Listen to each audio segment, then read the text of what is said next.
Hey everybody, sflogicninja here, or you can call me David Earl, I don't care. Congratulations. Double Fine raised $1 million in 24 hours, and that's astounding. They still have until March to get whatever more money, but they were pretty astounded by the response, and it's really cool. You know, publishers are always going to have a place in games. They fund the big AAA titles and everything, and they even support smaller developers too. Like, publishers are very, very important. It's also nice, though, that smaller developers who are very creative and have a very dedicated fan base and a rockstar CEO have the ability to look to another source of funding. And I don't know. I think this was a pretty historic event in games, and I was happy to be my little teeny tiny part of it. Like I said, I think that company's really cool. So, but on to the video, because I owe you guys. It's actually going to be a big series of videos because there's a whole bunch of stuff you guys went over. Today I'm going to talk about synthesis stuff, and then a little later on I'm going to talk about New York compression, New York style compression, or they call it parallel compression. And how to use that on things like drums and also vocals and things like that. It's a very interesting technique that is very handy and useful in a lot of different ways. So on we go. Over here I have my Logic session up, and I got an ES2. Now the first thing I wanted to say about the ES2 is that it comes stock with this patch that's pretty thick and already kind of programmed. I highly recommend that when you open up ES2 for the first time and you want to do some programming, you might have it might open up with something like this. I don't even have the default patch anymore, and I'll show you why. So this sound, it's pretty thick and it's got a lot of synthesis going on. We want to start from kind of a blank template. And the way that you do that is you start turning off oscillators. I'll turn these oscillators off, 2 and 3. I'm going to move this dot to that corner there, which means that we're only going to be listening to oscillator 1. Okay, in the ES2, that's how it works. This is your mixer between your oscillators. It's kind of an interesting design. Next to that, we have our filter. I'm going to go ahead and I'm going to open the cutoff on the filter all the way up, turn the resonance all the way down, and I'm going to pull this blend all the way to the right. Okay, the filter blend is going to be the balance between filter 1 and filter 2. So I pull this all the way to the right, turn the cutoff up so my filter's fully open, turn my resonance down so that it's not creating a resonant peak at the cutoff of the filter. And I don't know, I'm going to choose 24 dB fat. There we go. What else do I need to do? Well, over in the oscillators, I'm going to pick sine wave for the wave of oscillator 1. That's the simplest waveform you can get. If you start to learn synthesis, you'll start to learn how different waves are actually, a complex wave is just made up of little sinusoidal components. So it's just a bunch of sine waves. Any wave that you hear in nature is just a bunch of sine waves. So a sine wave has no overtones. It's just a fundamental. So we're going to start there. Over here on the right, I'm going to turn my sine level all the way down. My volume's back a bit. Make sure my distortion's all the way down. Intensity on the chorus, you know, this modulation area here is down. And then I'm going to take my XY. Actually, this doesn't matter so much, okay?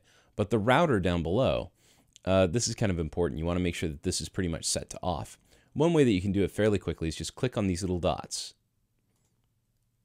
When you click on the dots, it basically takes all of these little triangles,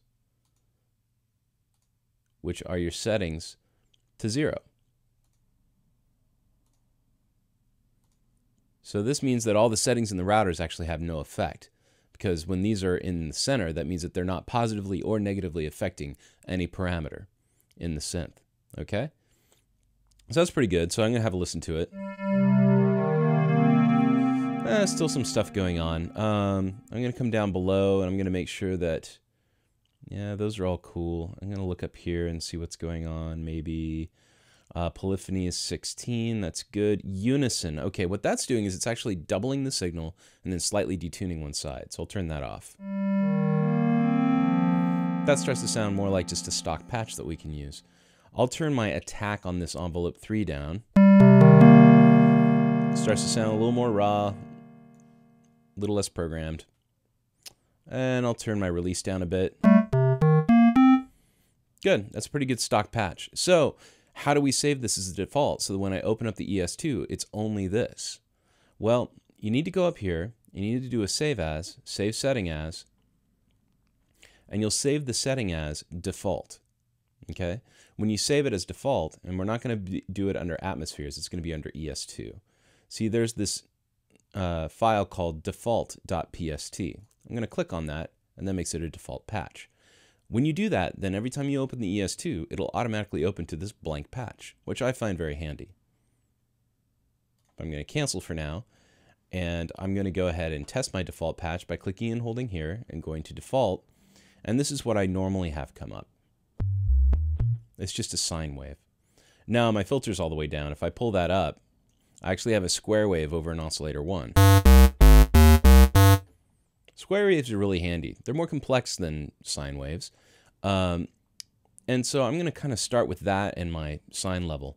But actually, somebody was asking about like 808 style bass lines. Like, how do you make kind of like an 808 style bass line?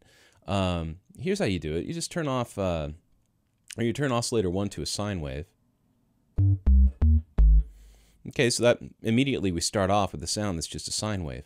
The 808, which is a drum machine from the 80s, its drum sound, its bass drum sound, was actually based off of just a sine wave. So what we need to do is we need to shape the sine wave so it sounds more percussive. And to do that, we're going to end up going to our envelopes. Down below in the lower right-hand side, envelope 3 is controlling the amplitude of our patch. So I've got a nice attack, but now I need it to kind of die off, right? So this is my decay. Okay, so the attack is how long the sound takes to come on. Decay is how long it takes to come off. And not come off, jeez. Sorry, I'm kind of tired. The decay is how long it takes to get from the attack stage to the sustain stage. There we go. So I pull the sustain down, and now when I hold down a note, it dies, right? We're almost there. All I need to do now is maybe turn up the release a little bit.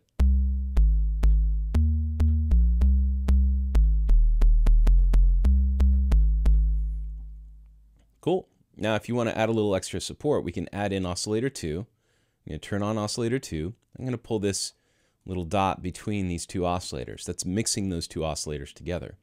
I'll assign that to a sine wave as well.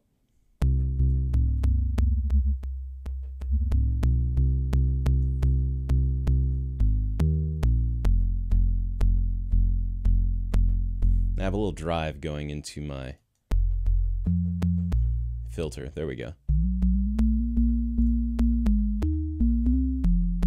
So I'm adding just another octave to that sine wave.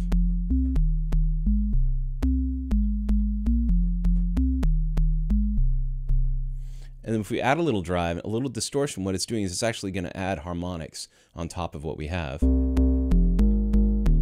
That may not be exactly what we want. Maybe we go to the distortion area.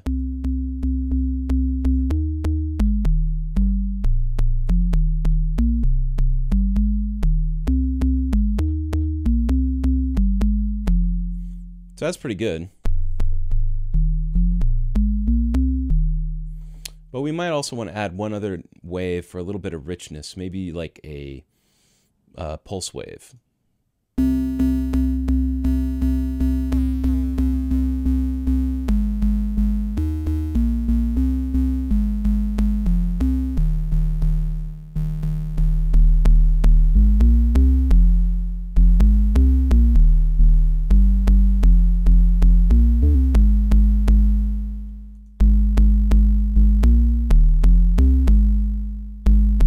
A little buzzy. Most of the time when they're doing that in dance music, they just have sine waves. They're just using a sine wave that's maybe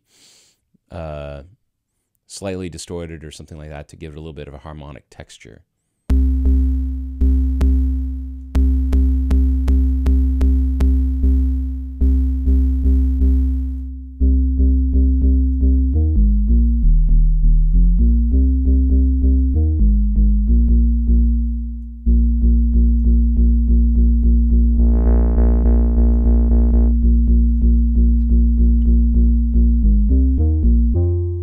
Now, if you want a bass that's a little more rude, you got to add some more harmonic interestingness to it. So I'm going to go to oscillator 1. I'm going to check out a square wave.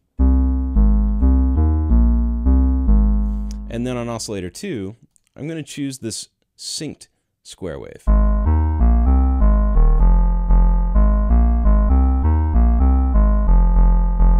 Now, when I start changing pitch on oscillator 2, it's not actually changing pitch. It's changing phase relationships in the waveform.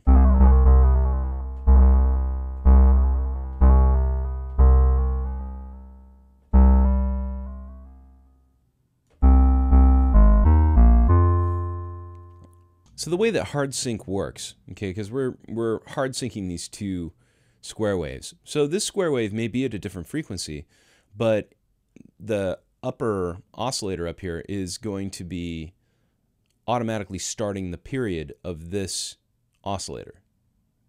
So that means that even though the frequency on this may be higher, it's being forced to restart that wave when the other wave happens. So you end up with this effect that sounds like...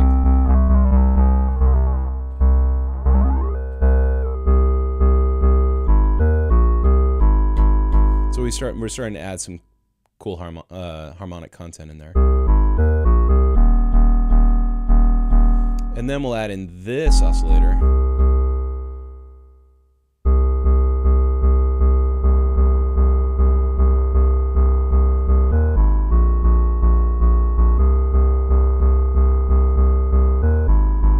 Now, when we get to the filter, we have drive and we have something called FM. So if I push drive, it's basically going to drive this signal from this into the filter.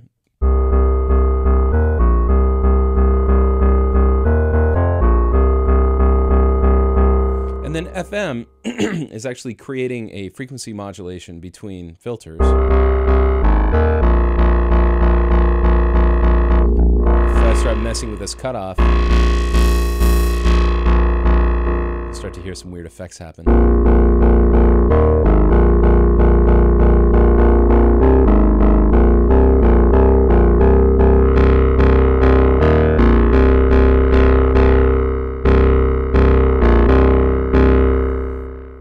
Cool. So we got a rich wave happening with all this stuff going on. And then we go into the filter bank and we set the drive up, and then we go into this filter, adding a little bit of FM.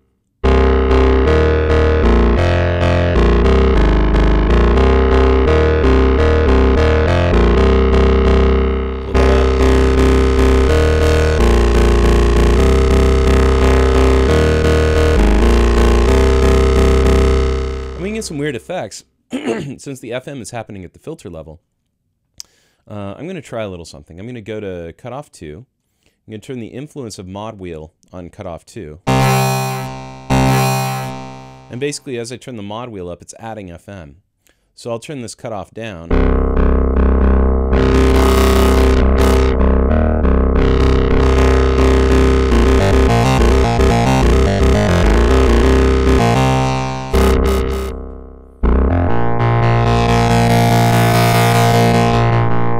So that's kind of cool. Basically, the FM is what's making that filter cutoff sound so weird, the frequency modulation.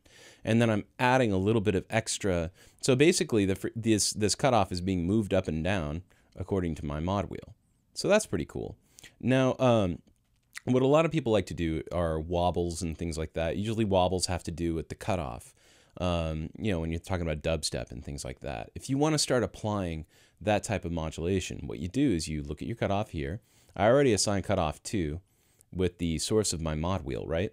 Well, maybe I'll come up here and say, okay, I want cutoff 2, again, being affected by LFO2. And with LFO2, if I turn that up, it doesn't work so great when I have FM on, so I'm going to turn the FM down. Now I'm also going to turn up the sustain so that when I hold down the note, it just sustains out.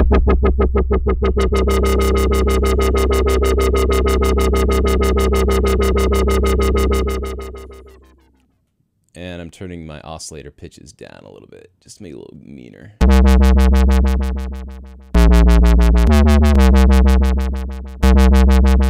So of course, LFO2 affecting cutoff 2, but we want to have a way to be able to control whether it's wobbling or not. So we can assign that to mod wheel. And then we have our first split fader, right? So I'll set this right here and turn the split up.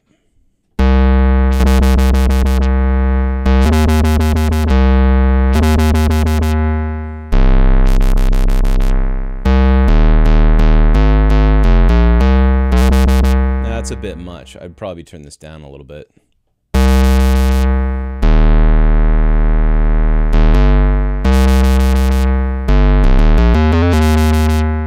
And you have different types of LFO waves that you can use. Turn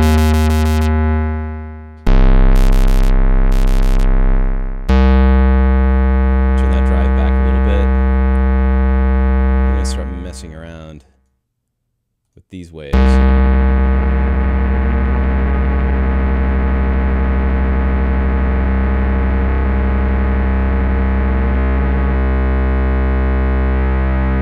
Very slight detuning means that they're all playing around the same tune. So it sounds like they're all in tune, but when you start slightly detuning these oscillators, one's up by 3 cents, the other is down by 3 cents, or 7 cents, then it starts to sound a little bit richer. Now there's 100 cents per semitone, and a semitone is basically between like C and C sharp on your keyboard. So it's nice and rich.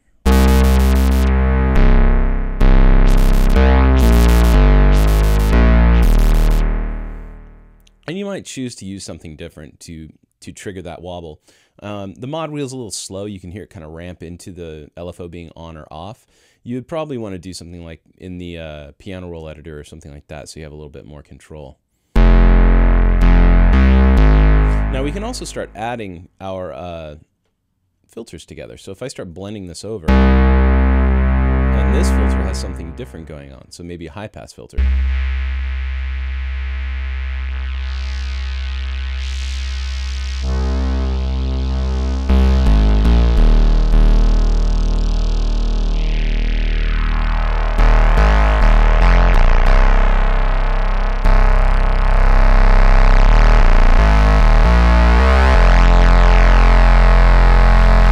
Starting to break up nice. Adding that distortion in.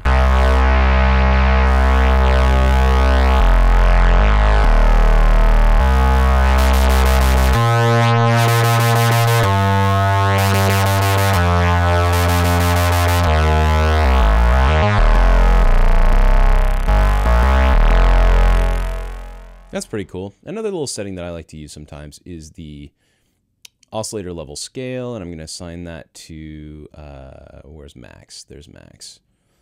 So, just a little bit of extra fatness in there.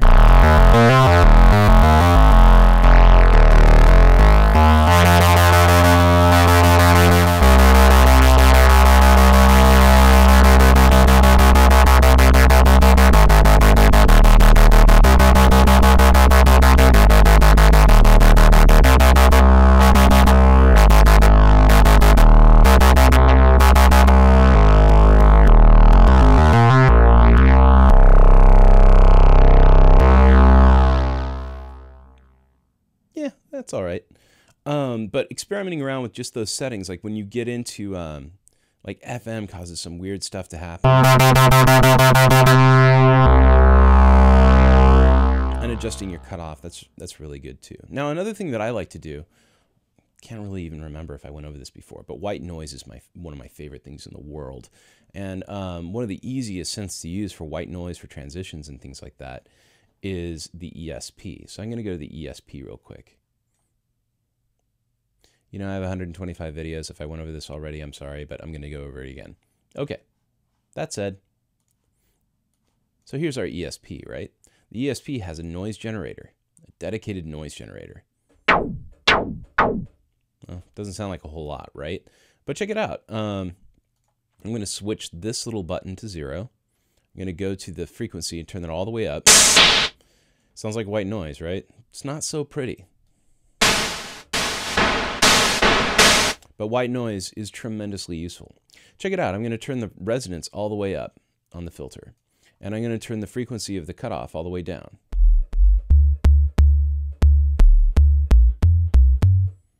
Sounds all right. Check this out. I'm going to turn the ADSR intensity up and turn the velocity all the way down. It's always going to react the same way to the ADSR envelope. Attack, decay, sustain, and release. Now it sounds like pitch because our resonance is all the way up, and when you have white noise, it's basically like a completely randomized set of waves. It's random and its amplitude is randomized. Everything, well, it's always at the same level, but all of the frequencies are randomized. So you get this effect, right? When you turn the resonance all the way up on the cutoff, it's basically creating a resonant peak right where the cutoff is. So in essence, it starts to sort of self-oscillate. It starts to create what sounds like a sine wave because it's picking out a very narrow band of frequencies. Now, what ends up happening with this is we turn our cutoff further down and we end up with a nice kick. A kick that we can alter its decay and how long it is. How long the pitch goes down, that is. So if you ever want a nice little drop, that kind of a thing,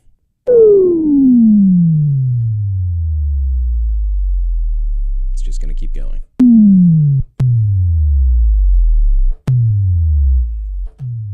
So I'm turning the overdrive down so it's even more pronounced.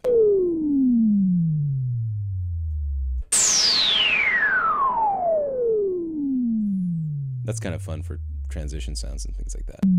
But if I turn this down, turn the decay down,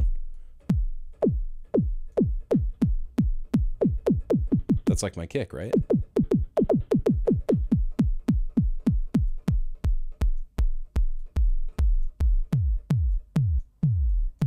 A lot of dance music kicks, like deep house and things like that, use kicks that are just based off of this principle. And that's pretty cool. Now, another thing you can do is turn your resonant frequency up, turn this off, turn your decay way down, and you end up with something that's kind of like a snap.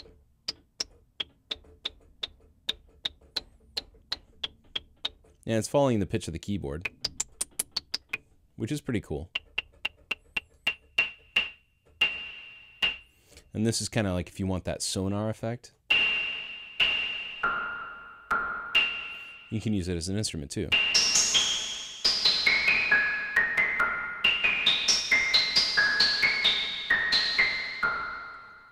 That's pretty fun, right? Turn the decay up more. I'm going to turn the resonance down. And we end up with something that sounds more like a snare.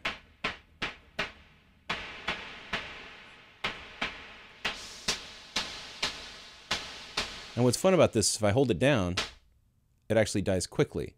But if I hit it and let go really quickly, it sustains.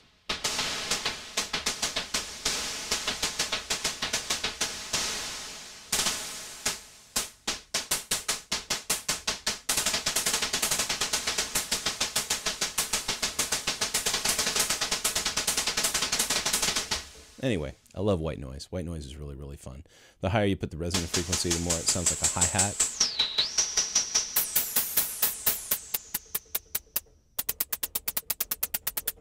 White noise, it's your friend. Okay, well, there's part one. Let me go back to the ES2 real quick. Yeah, that's right. I already showed you guys vector synthesis in one of my other videos. So,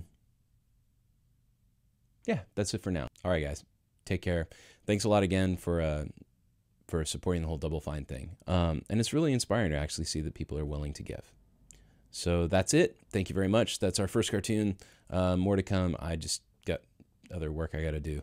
Okay. Take care, everybody. And I'll be in touch. Bye-bye. Ciao.